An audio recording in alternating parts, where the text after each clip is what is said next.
Whole lot of little white dots on this box. What do you think Samsung's trying to say there? Also some sizable holes. Thanks a lot, UPS, but hopefully Samsung's product packaging did its job and this TV is safe. I don't know about you, but I'm ready to check out what should be one of the best 4K QLEDs of the year. Welcome back, everyone. I'm Caleb Dennison, and today we're going to check out the Samsung QN90A Neo QLED TV, or is it QLED Neo? It says Neo QLED on the box, so that's what I'm gonna go with. Anyway, the important thing is that the Neo stands for Mini LED Backlight Technology. That's right, after TCL owned it for 2 years, Samsung is finally here with a Mini LED TV. I can't wait to check it out, but first we gotta unbox and set this thing up, so let's get to it. Before I start tearing into this box though, I have a question for you. What do you expect out of a Mini LED TV from Samsung? Do you expect it to be brighter, or maybe just have better backlight control? Let me know about that in the comments, and while you're down there, please click like and subscribe. You know what we're trying to do? Grow this channel, and we can't do it without your help, so thanks in advance for that. And as always, we put links to the products that we show in our videos down below, so you can help us out that way if you like. Thanks a bunch. Let's do this.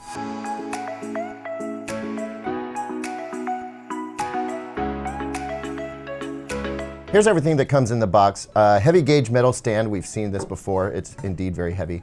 Plastic stand piece, couple sets of screws here, and then a remote, but no batteries. And that's because this guy has a rechargeable battery built in with a USB-C port and actually some solar panels on the back, so you can charge it with the light of your room. And then some product literature. So the way the stand works is that you've got a little recessed bay down at the bottom, and you've got 4 screw holes here. Then you just need to take the plastic portion of the base and slot it on in. That should line up the screw holes so that you can just put 4 screws in each of the corners. The next part is kind of tricky. Put the TV down, put the metal stand in place, then lift the TV up and slot it in. It's not an exact science, and honestly, it's a little bit precarious and scary, but once you've got it in place, you're just 4 screws away from being done. And here we are, back of the TV shot. Very deja vu moment for me here because this looks exactly the same as last year, at least on the outside anyway. VESA mount pattern here, power port over there, and then your HDMI inputs on the left-hand side. The most notable thing there is that HDMI number 3 is marked eARC, and HDMI 4 has a little game control icon to indicate that this is where you would want to plug in your console. Those two would be our HDMI 2.1 ports. So I know that this is exactly the same design as last year, but I'm still struck at just how thin the TV's profile is, and also the almost non-existent bezels really contributes to a classy looking television. I will point out that it does still have Samsung's top flight anti-reflective coating, which kind of gives sort of a rainbow effect to direct lights, but that's really only a problem when it's not turned on. Speaking of, let's turn this thing on. All right, well, it looks like Samsung freshened some stuff up. This is a different kind of setup screen than I'm used to. Select between your phone or your remote. I'll use the remote. I'm fine with that. It's going to immediately want to connect to the internet, and then it's going to check to see what else is connected. In this case, we just have a Blu-ray player set up. Next up is the terms and conditions stuff, and you know what I always say here. Go ahead and read it if you want to. I always select all because I just want to move on, and you know, I don't put a bunch of my personal information into this TV. After you breeze through the terms of service, the TV will want to update, and this did not take very long, thankfully. After that, you can opt in with a Samsung account if you want to. I'm going to breeze right past that. Then it asks for your zip code. This is so it can get your local services, presumably your cable information or even your over-the-air broadcast information. Next up, you get to choose your voice assistant, which is great. We haven't had this option in the past. I'm partial to Google Assistant, so I'm going to select that here. We're not totally done with Google Assistant setup. We'll have to do more later. Then we get to a couple of apps. It's interesting they choose Prime Video and Hulu here to do online sign-in for it, but not Netflix. I'm not sure why that is. And then on the final screen, we get to some more apps that you can add, but we see that Netflix, Prime Video, Disney+, Hulu, Apple TV are all there. Curiously, I don't see HBO Max.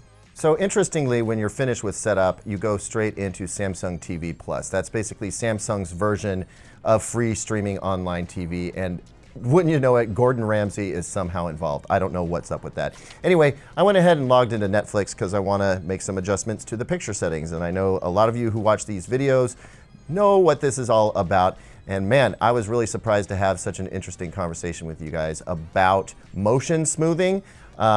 We have to have a conversation about that, people. That's definitely something that we need to do. Anyway, of the options that we have here, I'm going to go with movie to start with. And again, that's because it chooses a warmer picture temperature, and that's not necessarily because of preference. That actually has to do with needing to achieve a certain white point when I measure things later for the full review. Now, as we pop into the expert settings for the movie mode, interesting to see that the brightness is set way down at 23. I have a feeling I'll probably juice that up a little bit, but I'm definitely going to test this TV with a variety of brightness settings to see just what kind of peak brightness we can actually get. Everything else here looks about standard. Yeah, sharpness at 0, that's what we want. And then I'll go into picture clarity settings, and as I've mentioned before, I really don't want any of this turned on, at least to start. I want to see how the TV performs without the help. You know, some TVs actually do a pretty good job of reducing judder on their own without any aid of motion interpolation. Local dimming is set to standard. We'll definitely play around with that and see how that affects the overall brightness of the TV. It looks like, unlike other times I've looked at TVs, low, standard, and high actually have a correlation to the total brightness. But we'll stick with standard for now and make some changes as we test this TV up. Everything else looks spot on for SDR. Now let's take a look at some HDR settings. So I've started and paused an HDR title in Netflix, and we're going to check out the picture settings. And it's nice to see that the HDR movie mode has been selected here after me choosing movie in SDR. That is great. Let's check everything else. Brightness maxed out as you would expect for HDR. Contrast maxed out as well. All this looks normal. Local dimming is set to standard. We'll play around with that as I mentioned before. Picture clarity settings are set to custom once again, so I'm going to go ahead and turn that off and use that for the first part of my evaluation. So that looks good for Netflix. Now let's see if it chooses the same stuff for other apps. So I've popped into Disney Plus, just want to see if it carried over my settings to another app, and it appears that it may have. We're still in the movie HDR setting. Picture clarity settings are off. Local dimming is standard. Yeah, everything looks great. So that's fantastic. Now let's check an HDMI input. Now I've popped into one of the HDMI inputs. We've got our Blu-ray player up here, and I want to see if by some stretch it carried over my preferences from when I was setting up the apps. And wouldn't you know it, it did. That is great for a user experience. So once you put in your preferred settings for SDR and HDR, it's going to carry over across the board. And I just love that because it's so much more convenient than having to go into multiple HDMI inputs and multiple apps. Once you select it, you're set. So I've watched a few things at this point, and first impressions, I'm definitely impressed. There's some great stuff going on with this TV, and I can't wait to explore it some more. I have noticed a few little quirks, and I did trip it up with some test patterns earlier, so I'm gonna have to dig into that a little bit more, but I think that there is a good chance this TV is gonna stand up well to OLED. But to find out for sure, you're gonna need to come back to check out the full review. Thanks as always for watching, everyone. I know I'm getting ahead of myself here, but how do you think this guy's gonna do against an OLED TV this year? Let me know down in the comments. Like, subscribe, and here's 2 other videos I think you'll like.